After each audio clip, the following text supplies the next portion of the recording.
अशाच नवनवीन रेसिपीसाठी delicious मेजवानीला subscribe करा आणि बेल आयकॉनवरही क्लिक करा। नमस्कार, मी श्वेता। डिलिशियस मेजवानीमध्ये आपले स्वागत आहे।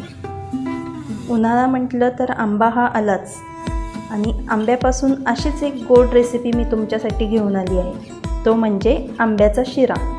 चला तर मग पाहूया आपण या शिऱ्याची रेसिपी। इथे आता आपण कढई तापायला ठेवली आहे आणि त्यामध्ये आपण तूप घालून घेऊया। या रेसिपीचे साहित्य आणि प्रमाण मी डिस्क्रिप्शन बॉक्समध्ये दिलेले आहेत। आपला आता तूप गरम झाला आहे, यामध्ये आपण रवा घालून घेऊया।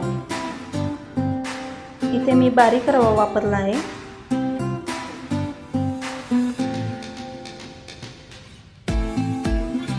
हा रवा आपल्याला लो फ्लेमवर तांबूस रंग येईपर्यंत चांगला भाजून घ्यायचा आहे।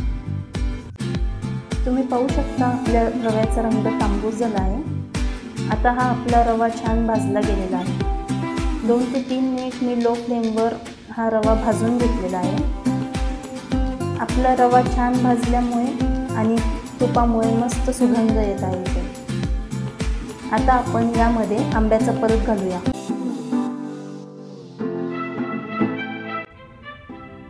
आता आपण हे छान मिक्स करून घेऊया। आंब्याचा पल्प आणि रवा छान एकजीव झाला पाहिजे।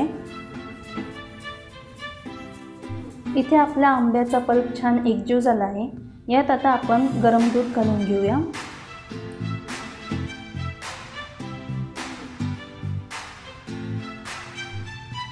हे आपण आता छान मिक्स करून घेऊ, जेणेकरून आपले रव्याचे गठुळे यामध्ये राहणार नाहीत। तुम्ही पाहू शकता इथे आपलं दूध आटलं आहे। आता आपण यामध्ये घालूया साखर।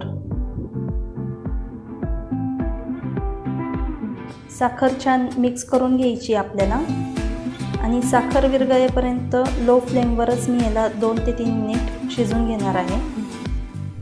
आपली साखर छान विरघळली आहे। आता आपण यामध्ये वेलची पूड घालूया आणि थोडेसे काजू बदामाचे काप घालून घेऊ। हे छान मिक्स करून घेऊया। आता आपण तुम्ही पाहू शकता तुपामुळे आपला शिरा किती छान मऊ आणि लुसलुशीत झालेला आहे। आता आपला हा आंब्याचा शिरा तयार झाला आहे। आपण तो सर्व करून घेऊया। तुम्हाला माझी ही आंब्याची रेसिपी कशी वाटली हे मला कमेंटमध्ये नक्की कळवा। जर तुम्ही डिलिशियस मेजवानीला सबस्क्राईब केला नसेल तर सबस्क्राईबही करा आणि बेल आयकॉनवरही क्लिक करा।